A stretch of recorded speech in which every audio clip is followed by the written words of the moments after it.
जय हिंद साथियों, सारथी the success club में आप सभी का बहुत बहुत स्वागत है। लास्ट क्लास में हमने देखा था कि बृहस्पति, शनि और अरुण के पास कुछ छल्ले पाए जाते हैं जो विभिन्न पदार्थों के बने हुए होते हैं। अब इस वीडियो में हम आपसे बात करने वाले हैं सौर मंडल के बारे में। तो इसके शुरू करने से पहले हम आपको बता देते हैं कि सौर परिवार आखिर होता क्या है। तो इसमें हमारा सूर्य आता है और 8 ग्रह आते हैं, ठीक है। और इसी में आते हैं उपग्रह, इसी में आते हैं हमारे क्षुद्र ग्रह, ठीक है, और उल्का। ये सब हमारे किस में आते हैं? सौर परिवार में। अब हम आपकी इससे आगे बात करते हैं। चलो, इसमें क्या दिया गया है? सौर मंडल सूर्य, 8 ग्रह, उपग्रह तथा कुछ खगोलीय पिंड जैसे क्षुद्र ग्रह एवं उल्का पिंड मिलकर सौर मंडल का निर्माण करते हैं। उसे हम सौर परिवार का नाम देते हैं, जिसका मुखिया कौन है? सूर्य, ठीक है। तो एक सौर मंडल क्या है? सौर मंडल है, एक सौर परिवार, उसमें एक मुखिया है जिसका नाम है सूर्य। उसमें क्या क्या आता है? तो हमारे 8 ग्रह बुध, शुक्र, पृथ्वी, मंगल, बृहस्पति, शनि, अरुण और वरुण। इसके अलावा उपग्रह, इसके अलावा उल्का पिंड और क्षुद्र ग्रह, ये सब हमारे सौर परिवार में आते हैं, जिसका मुखिया हमारा सूर्य है। इसके बाद है सूर्य सौर मंडल के केंद्र में स्थित है, ठीक है। सूर्य कहाँ पे केंद्र में स्थित है? ये हमारा, देखो हम आपको बताएं, ये हमारा सूर्य, ये केंद्र में स्थित है। इसके चारों ओर 8 ग्रह चक्कर लगाते हैं, ठीक है। ये 8 ग्रह इसके चारों ओर चक्कर लगाते हैं। केंद्र में कौन है स्थित? सूर्य। हमने आपको समझाने की दृष्टि से इसको केवल इतना बताया था भी, ठीक है। हम केवल आपको इतना बताते हैं, इस प्रकार से हमने आपको क्रम जमाया था जिससे आप आसानी समझ सकें। बल्कि ये इसका उलट, यानी सूर्य केंद्र में, इसके चारों सारे ग्रह जो हैं वो चक्कर लगाते हैं। इसके बाद यह बहुत बड़ा है, वो अत्यधिक गर्म गैसों से बना है। सूर्य क्या है? सूर्य का आकार बहुत विशाल है एवं यह अत्यधिक गर्म गैसों से बना है। इसका खिंचाव जो है बल इससे सौरमंडल को बांधे रखता है, ठीक है। इसका खिंचाव बल है जो सूर्य है, ये हमारा, इसका जो खिंचाव बल है, मतलब जो अपनी ओर खींचता है, यह है जो जितने 8 ग्रह हैं, उपग्रह, क्षुद्र ग्रह, उल्का पिंड, ये सबको अपनी ओर खींचे रहता है, ठीक है। इसके बाद क्या है? इसका खिंचाव बल। इसके बाद सूर्य जो है सौरमंडल के लिए प्रकाश एवं ऊष्मा का एकमात्र स्रोत है। पिछली वीडियो में हमने आपसे बात करी थी कि हमारा जो हमारी पृथ्वी है, कहाँ से प्रकाश होती है? तो सबसे नजदीक कौन सा तारा है? हमारा सूर्य, ठीक है। तो ये सूर्य प्रकाश एवं ऊष्मा का हमारे लिए एकमात्र स्रोत है, ठीक है। इसके अलावा एकमात्र स्रोत इसलिए क्योंकि इसके अलावा और कहीं से हमारी पृथ्वी पर ऊष्मा एवं प्रकाश नहीं आता है। नोट में है, हम इसकी अत्यधिक तेज ऊष्मा को महसूस नहीं करते हैं क्योंकि सबसे अधिक नजदीक का तारा होने के बावजूद यह हमसे बहुत दूर है, ठीक है। अब आप कहेंगे कि सबसे ज्यादा हमें हीट और लाइट क्यों उत्पन्न नहीं होती, क्यों एकदम प्रेशर के साथ आ जाए? तो ये अधिक दूरी पर है, सबसे अधिक नजदीक का तारा होने के बावजूद भी यह हमसे बहुत अधिक दूरी पर है। इसका क्या मतलब है? अधिक नजदीक भी हो और बहुत अधिक दूर भी है। तो मतलब अन्य ग्रहों की अपेक्षा यह हमसे नजदीक है, लेकिन वास्तव में यह हमसे बहुत दूर है, कहने का मतलब यह है। इसके बाद है सूर्य जो है, सूर्य और पृथ्वी की जो औसत दूरी है वह लगभग कितनी? 15 करोड़ किलोमीटर। ये नोट करने लायक आपके लिए पॉइंट है। पूछ लिया जाता है विभिन्न एग्जाम में कि सूर्य और पृथ्वी के बीच की लगभग औसत दूरी कितनी है? तो 15 करोड़ किलोमीटर है। अब फिर बात आती है सूर्य सौरमंडल की।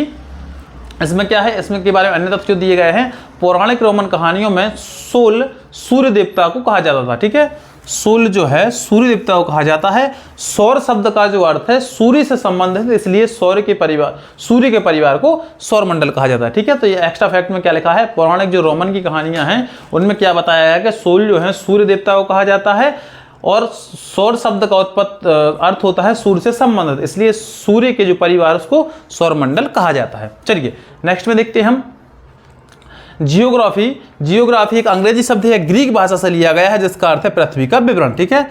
ये जियोग्राफी है, इसका ये कहाँ से लिया गया है? ग्रीक भाषा से लिया गया है, जिसका अर्थ क्या होता है? पृथ्वी का विवरण, जियोग्राफी। अब इसके अलावा जियोलॉजिया भी होता है, तो इसका मतलब क्या होता है? पृथ्वी का अध्ययन। इसके अंतर्गत जैसे हम लिख दें आपको जियोलॉजी, तो इसका मतलब होता है पृथ्वी का अध्ययन, ठीक है। इसके अलावा है जियोमेट्रिया, इसका मतलब होता है पृथ्वी का मापन, ठीक है। यदि हम कहें आपसे हम जियोमेट्रिया की बात करें तो इसका अर्थ क्या होता है? पृथ्वी का मापन इसके अंतर्गत किया जाता है।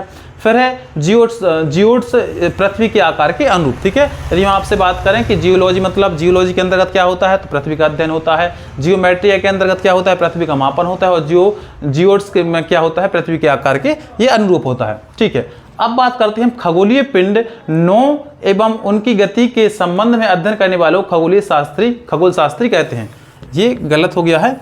खगोलीय पिंडों का जो अध्ययन होता है, उनकी गति के संबंध में जो अध्ययन किया जाता है, उन सभी को हम क्या कहते हैं? खगोल शास्त्री। चलिए नेक्स्ट क्या है, आर्यभट्ट प्राचीन भारत के प्रसिद्ध खगोल शास्त्री थे। उन्होंने कहा था कि सभी ग्रह तथा चंद्रमा परावर्तित सूर्य प्रकाश के कारण चमकते हैं। ठीक है, जो रिफ्लेक्शन होता है सूर्य से हमारा रिफ्लेक्शन आता है, उसके कारण ही हमारा चंद्रमा और अन्य ग्रह चमकते हैं। किसने कहा था? प्रसिद्ध खगोल शास्त्री हुए हैं आर्यभट्ट, उन्होंने हमें ये कहा था। इसके बाद है ग्रह। तो हमारे सौरमंडल में 8 ग्रह हैं। सूर्य से दूरी के अनुसार ग्रहों का क्रम क्या है, हमने आपको इसमें बताया था। ये सूर्य, ठीक है, एक बार और हम आपसे डिस्कस करते हैं। सूर्य, इसके बाद इसके आंतरिक ग्रह। आंतरिक ग्रह मतलब 4 आंतरिक, 1 2 3 और 4। जो सूर्य से नजदीक 4 ग्रह हैं वह आंतरिक ग्रह होते हैं। इसके अलावा इसके अंदर के जो बीच में है वो क्षुद्र ग्रह होते हैं। इसके जो बाहर साइड होते हैं, ठीक है, क्षुद्र ग्रहों के इस साइड, इसके अलावा भी 4 ग्रह और हैं जो बाह्य ग्रह कहलाते हैं। सबसे पहला है हमारा बुध, शुक्र, पृथ्वी, मंगल, फिर ये क्षुद्र ग्रह होते हैं, फिर हमारे बृहस्पति, शनि, अरुण और वरुण। ठीक है, चलिए ये इसमें है क्या है, बुध, शुक्र, पृथ्वी, मंगल, बृहस्पति, शनि, अरुण और वरुण। ठीक है, ये हमने आपको बता दिया है। फिर है बुध सूर्य से सबसे अधिक नजदीक का ग्रह है। शुक्र ग्रह को पृथ्वी का जुड़वा ग्रह माना जाता है क्योंकि इसका आकार एवं आकृति लगभग पृथ्वी के समान ही है।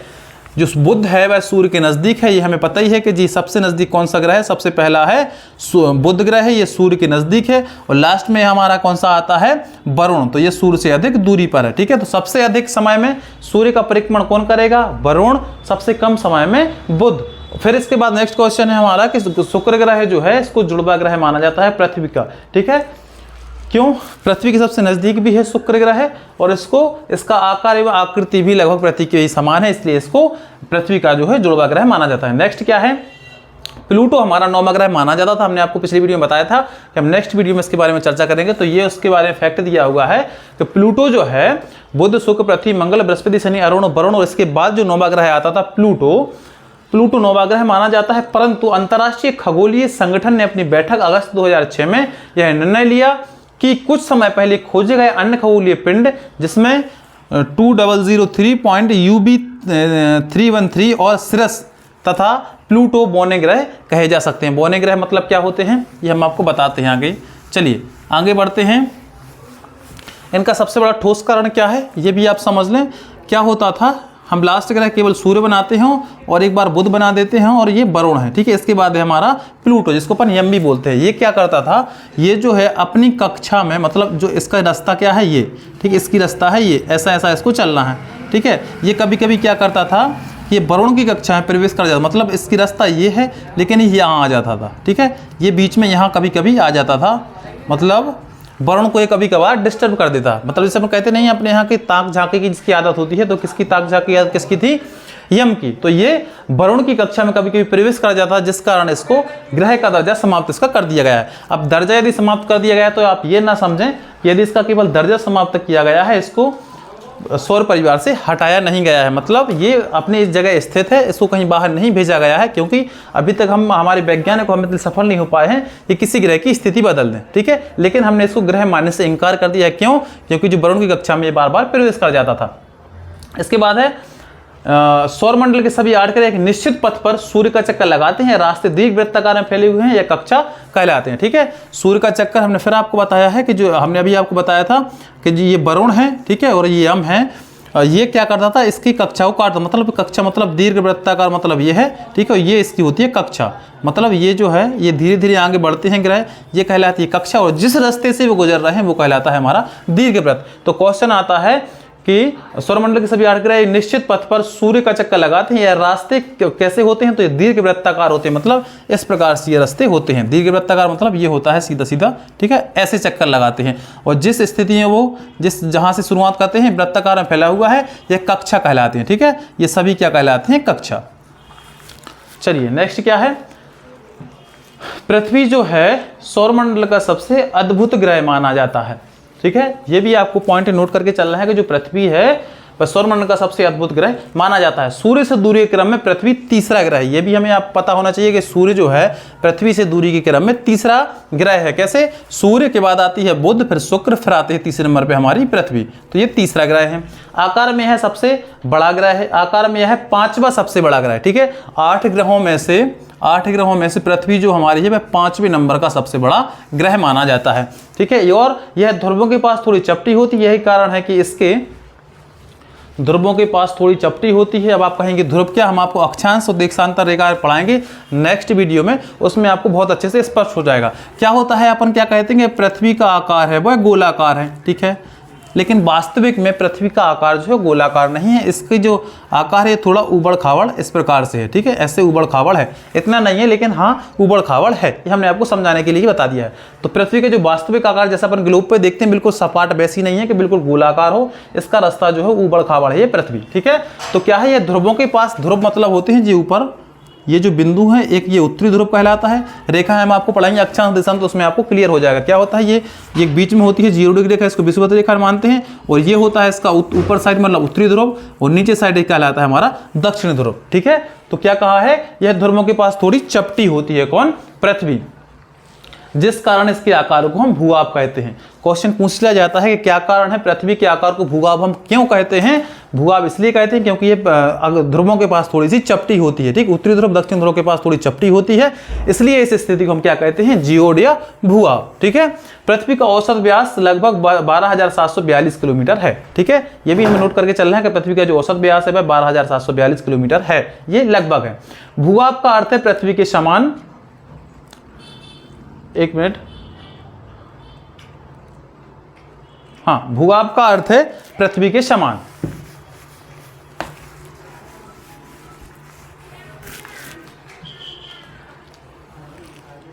भूभाग का हमने क्या, ठीक है, तो भूभाग किसे कहा जाता है, भूभाग इसे कहा जाता है क्योंकि पृथ्वी जो है ध्रुवों की ओर चपटी है, इसलिए इसके आकार को हम भूभाग कहते हैं। और क्या पृथ्वी का जो व्यास है वह कितना है, 12,742 किलोमीटर। इसके बाद भूभाग का अर्थ है पृथ्वी के समान आकार। जीवन के लिए अनुकूल परिस्थितियां संभवतः केवल पृथ्वी पर ही पाई जाती हैं। पृथ्वी ना तो अधिक गर्म है ना ही अधिक ठंडी है, या जल एवं वायु उपस्थित है जो हमारे जीवन के लिए आवश्यक है, ठीक है। तो हमारे जीवन के लिए क्या आवश्यक, सबसे पहला तो जल चाहिए और हमें वायु चाहिए, रहने के लिए हमें स्थल चाहिए।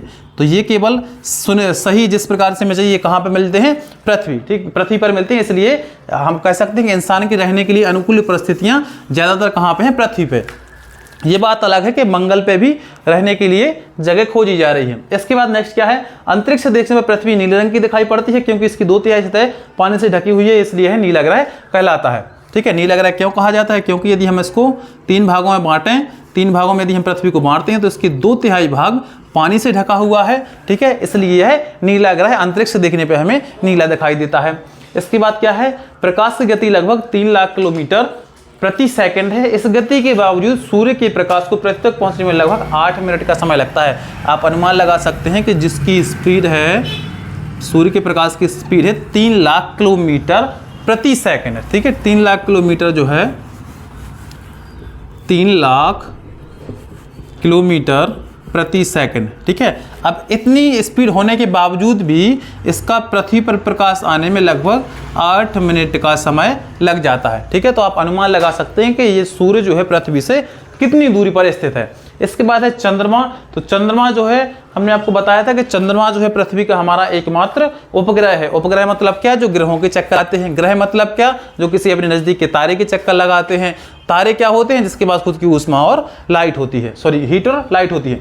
चंद्रमा का व्यास जो पृथ्वी के व्यास का केवल 1/4 है। अभी मैंने आपको बताया था 12,742 इसका औसत व्यास है किसका, पृथ्वी का, और इसका 1/4 मतलब इसको 4 हिस्सों में बांटा जाए तो इसका 1/4 जो है चंद्रमा का व्यास है। मतलब कह सकते हैं कि पृथ्वी से छोटा, कितना छोटा है चंद्रमा, तो 1/4 व्यास है किसका, चंद्रमा का।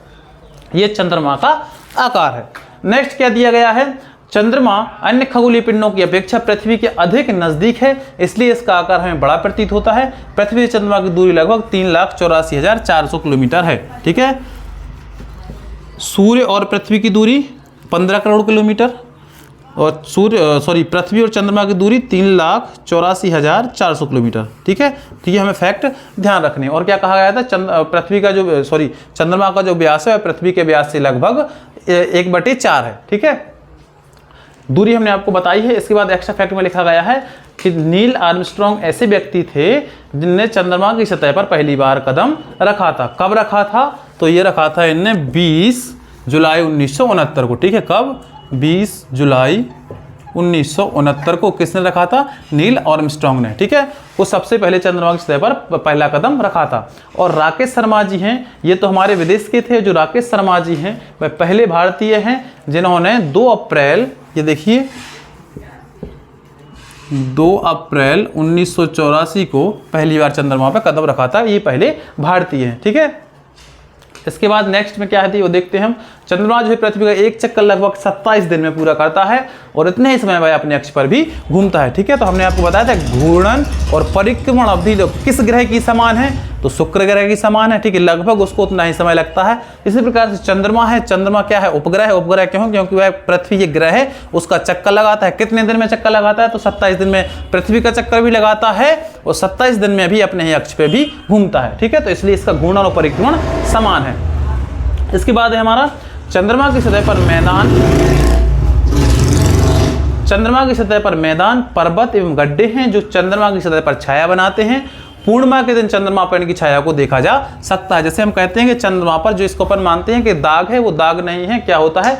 चंद्रमा की सतह पर छाया बनती है। कैसी बनती है? कि चंद्रमा की सतह पर मैदान है, पर्वत हैं और गड्ढे हैं। ठीक है, मैदान है, पर्वत हैं और गड्ढे हैं, जिस कारण पूर्णिमा के दिन चंद्रमा की छाया को हम देख सकते हैं। तो आज से हमें उसको दाग नहीं कहना है, उसको क्या कहना है? ये छाया है। किसकी है? मैदान, पर्वत और गड्ढे हैं। कहाँ पर? चंद्रमा की सतह पर। इसके बाद है उपग्रह। उपग्रह एक खगोलीय पिंड है जो ग्रहों के चारों ओर उसी प्रकार चक्कर लगाता है जिस पर ग्रह सूर्य के चारों ओर चक्कर लगाते हैं। ठीक है, हमने आपको पहले बता चुके हैं। इसके बाद मानव निर्मित जो ग्रह उपग्रह होते हैं उनको कृत्रिम पिंड कहा जाता है। मतलब यह कृत्रिम पिंड जो है यह वैज्ञानिकों द्वारा बनाए गए हैं जिसका उपयोग ब्रह्मांड के बारे में जानकारी प्राप्त करने एवं पृथ्वी पर संचार माध्यम के लिए किया जाता है, जिसको अपन रॉकेट बोलते हैं। वह मानव द्वारा निर्मित कृत्रिम उपग्रह होते हैं। ठीक है, वह भी उपग्रह होते हैं, ये मानव के द्वारा निर्मित होते हैं। क्यों भेजे जाते हैं? वैज्ञानिकों द्वारा क्यों भेजे जाते हैं? क्योंकि पृथ्वी का ब्रह्मांड का अध्ययन कर सकें और संचार के माध्यम को सुविधा की दृष्टि से आसान बनाया जा सके। और क्या है?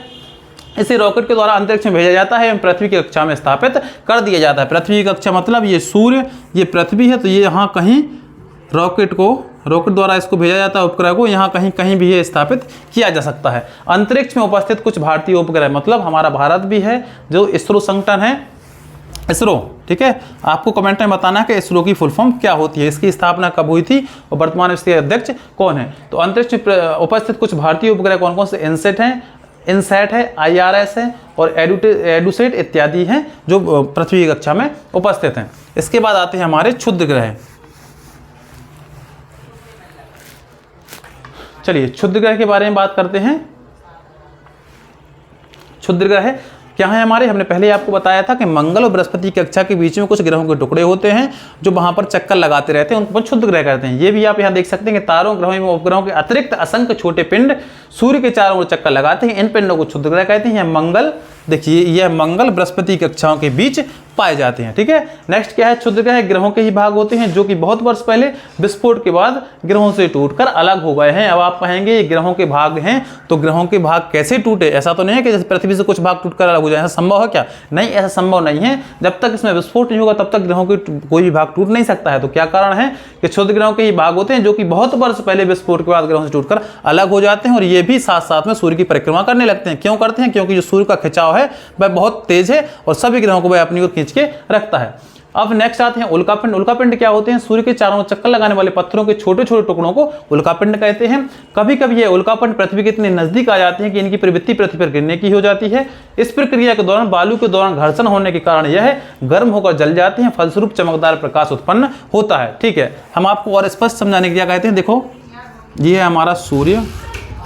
ठीक है, हम 4 ग्रह नहीं बनाते हैं, हम केवल बनाते हैं यहाँ मंगल। ठीक है, मंगल, और हम यहाँ बनाएं क्या? बृहस्पति। और समझने के लिए आप यहाँ पृथ्वी भी बना सकते हैं। ठीक है, ये पृथ्वी है। क्या होता है जो क्षुद्र ग्रह यहाँ हैं, जो उसके छोटे छोटे टुकड़े हैं, इन ग्रहों के टूटे हुए छोटे छोटे टुकड़े हैं। कैसे टूटे थे ग्रहों? क्योंकि बहुत वर्ष पहले इसमें विस्फोट हुआ था। इसके बाद क्या होता है कि जो मंगल है ये क्या करता है? इन क्षुद्र ग्रहों को अपनी ओर खींच लेता है। ठीक है, ध्यान से समझना है आपको। जो ये क्षुद्र ग्रहों के टुकड़े हैं, मंगल क्या करता है? इनको अपनी ओर खींचने लगता है, और ये जो मंगल है यह आगे बढ़ जाता है, इनको अपनी ओर बुला के आगे बढ़ जाता है। ठीक है, तो क्या होता है, पीछे से आ रही होती है पृथ्वी, तो ये पृथ्वी पर आके गिरने लगते हैं। ठीक है, फिर से समझना है, क्षुद्र ग्रह क्या होते हैं, ये ग्रहों के टुकड़े होते हैं। टुकड़े कैसे है, बहुत वर्ष पहले इसमें विस्फोट हुआ था तो ये टुकड़े बने थे। ये टुकड़े ज़्यादातर कहाँ पाए जाते हैं, मंगल और बृहस्पति की कक्षा के बीच। अब ये हमारी पृथ्वी पर कैसे गिरते हैं, तब इन्हें उल्का कहते हैं। तो मंगल क्या करता है, इनको अपनी ओर खींच लेता है और ये आगे बढ़ जाता है, तब ये पृथ्वी पर गिरने लगते हैं। अब जब पृथ्वी पर ये गिरते हैं तो ये बहुत स्पीड के साथ आते हैं। ठीक है, और जैसे स्पीड के साथ आते हैं तो ये वायुमंडल में घर्षण के कारण जलने लगते हैं, जिस वजह से हम कहते हैं रात में जो अपन कहते हैं टूटता हुआ तारा। ठीक है, टूटता हुआ तारा क्या है, ये हमारे उल्कापिंड होते हैं। ठीक है, जैसे अपन कहते हैं कोई जन्म लेने जा रहा है, जैसी कहावत होती है, तो कोई जन्म लेने नहीं जाता है, वो क्या होते हैं, हमारे उल्का होते हैं जो पृथ्वी की तरफ गिरते हैं। और वो जलते हुए हमें क्यों प्रतीत होते हैं, क्योंकि ये इतनी स्पीड के साथ आते हैं कि इनमें आग उत्पन्न हो जाती है। ठीक है, तो हमें जलते हुए या चमकते हुए प्रतीत होते हैं, यही हमारा उल्का था।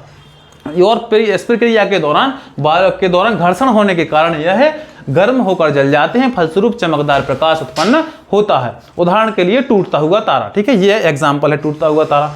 फिर है क्या, कभी कभी कोई इनका पूरी तरह जले बिना पृथ्वी पर गिरते हैं, जिससे धरातल पर गड्ढे बन जाते हैं। ठीक है, कभी कभी यह अब उतने जब मंगल को खींच के आगे बढ़ जाता है, फिर वह पृथ्वी पर आते हैं तो इनका आकार कभी कभार बहुत बड़ा होता है, तो ये आते आते जब तक पृथ्वी पर आते हैं तब तक कुछ इनका शेष बच जाता है। ऐसा माना जाता है कि एक उल्का आकर गिरा था, ठीक है, जिसका नाम था इजिप्टा। ठीक है, इजिप्टा नामक उल्कापिंड पृथ्वी पर गिरा था, जिससे प्रशांत महासागर का निर्माण हो गया था। प्रशांत, आप अंदाजा लगा सकते हैं कि इसका आकार कितना बड़ा होगा। प्रशांत महासागर जो है ये हमारी पृथ्वी पर सबसे बड़ा महासागर माना जाता है। तो प्रशांत महासागर का निर्माण किससे हो गया था कि एक इजिप्ट नामक उल्कापिंड आया था, पृथ्वी पर गिरा था और प्रशांत महासागर का निर्माण हो गया था। और कहा जाता है कि इसी से डायनासोर की मृत्यु हो गई थी।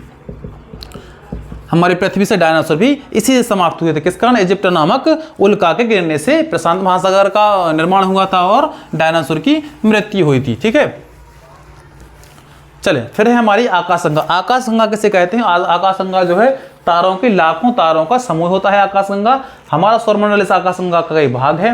प्राचीन भारत में इसकी कल्पना आकाश में प्रकाश की एक बहती नदी से की गई थी, इस प्रकार इसका नाम आकाशगंगा पड़ा है। आकाशगंगा क्यों नाम पड़ा है, क्योंकि प्राचीन समय में भारत में इसकी कल्पना जो है एक बहते हुए प्रकाश के समान की गई थी, इसलिए इसको आकाशगंगा कहते हैं। अपन देखते हैं कि रात में जो तारे हैं वह टिमटिमाते हुए दिखाई देते हैं, इसलिए आकाशगंगा इसने कहा है, क्योंकि ये बहते हुए प्रकाश के समान दिखता है। ठीक है, चलिए आगे देखते हैं हम।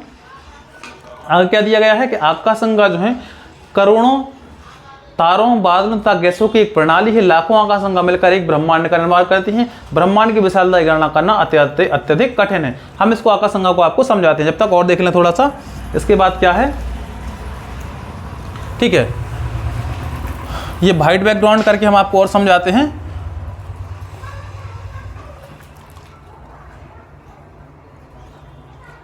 आकाशगंगा के बारे में आपको समझाना है कि आकाशगंगा होती क्या है। अब ये क्वेश्चन आता है कि हम किस आकाशगंगा में रहते हैं, हमारी जो आकाशगंगा है वह कौन है। ठीक है, हमारी आकाशगंगा के नज़दीक कौन सी आकाशगंगा है, ये हम सब आपको समझाते हैं। तो ऐसा आप समझें कि हमारे जो ब्रह्मांड में है लगभग 100 अरब, ठीक है, लगभग 100 अरब, ये ब्रह्मांड का अपन कोई भी अध्ययन कहते हैं सब लगभग में ही आता है। ठीक है, तो हमारे पूरे ब्रह्मांड में, ब्रह्मांड क्या, जब हम ऊपर की तरफ देखते हैं तो जो कुछ भी हम देख पा रहे हैं, जो कुछ हम नहीं भी देख पा रहे हैं, वो सब हमारा ब्रह्मांड के अंतर्गत ही आता है। ठीक है, तो हमारे पूरे ब्रह्मांड में लगभग 100 अरब ऐसी आकाशगंगा हैं। ठीक, और प्रत्येक आकाशगंगा में लगभग 100 अरब तारे हैं।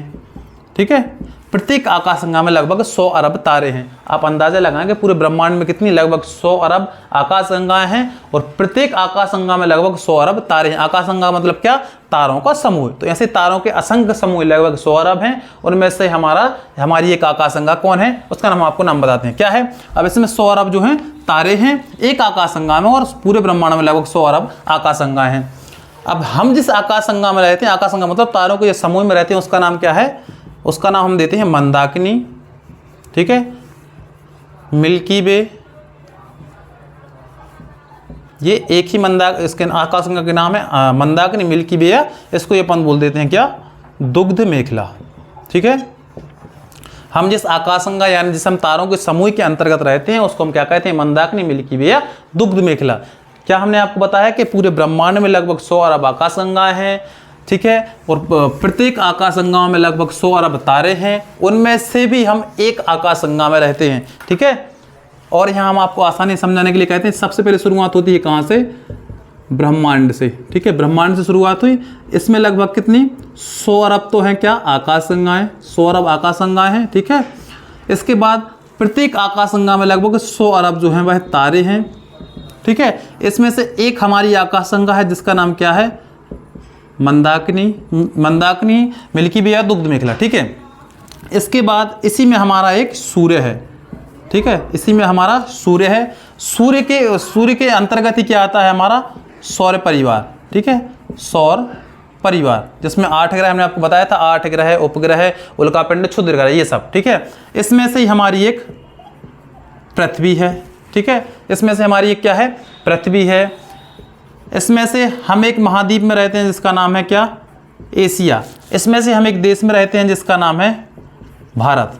इसके आगे आप अंदाजा लगा सकते हैं। ठीक, फिर अपनी वास्तविक स्थिति के बारे में पता करें कि सबके अपने अपने अलग अलग राज्य होंगे, अलग अलग जिले होंगे, अलग अलग तहसीलें होंगी, अलग अलग गांव होंगे। ठीक है, तो यहां से आप अंदाजा लगाएं और यहां तक लगाएं कि ब्रह्मांड कहाँ है। ब्रह्मांड में 100 अरब आकाशगंगा हैं, प्रत्येक आकाशगंगा में लगभग 100 अरब तारे हैं। फिर उसमें से एक हमारी आकाशगंगा मंदाकिनी है, उसमें से एक सूर्य है हमारा, फिर एक सौर परिवार, इसमें 8 ग्रह, उपग्रह, क्षुद्र ग्रह, उल्कापिंड आते हैं। उसमें से एक हमारी पृथ्वी है उन 8 ग्रहों में से। उस पृथ्वी में भी अलग अलग महाद्वीप है, 7 महाद्वीप, उसमें से हम एशिया महाद्वीप में रहते हैं, उसमें भी हमारा एक देश भारत है। फिर इसके बाद अलग अलग देश हैं, सॉरी अलग अलग राज्य हैं, जिले हैं, तहसील, इसमें आप अंदाजा लगा सकते हैं। ठीक है, तो ब्रह्मांड, इसमें क्या कहा गया कि ब्रह्मांड इतना विशाल है कि इसकी विशालता का अंदाजा अभी तक नहीं लगाया गया है। अब आप अंदाजा लगाएं कि 100 अरब यदि हमने लिखा है, यदि बुक में बताया गया है कि 100 अरब आकाशगंगाएं हैं, तो लगभग इन्हें लिखा है, तो इसका भी परमानेंट फिक्स अंदाजा नहीं लगाया गया है कि लगभग कितनी है। ठीक है, और आगे हम बात करेंगे अब बाकी नेक्स्ट वीडियो में।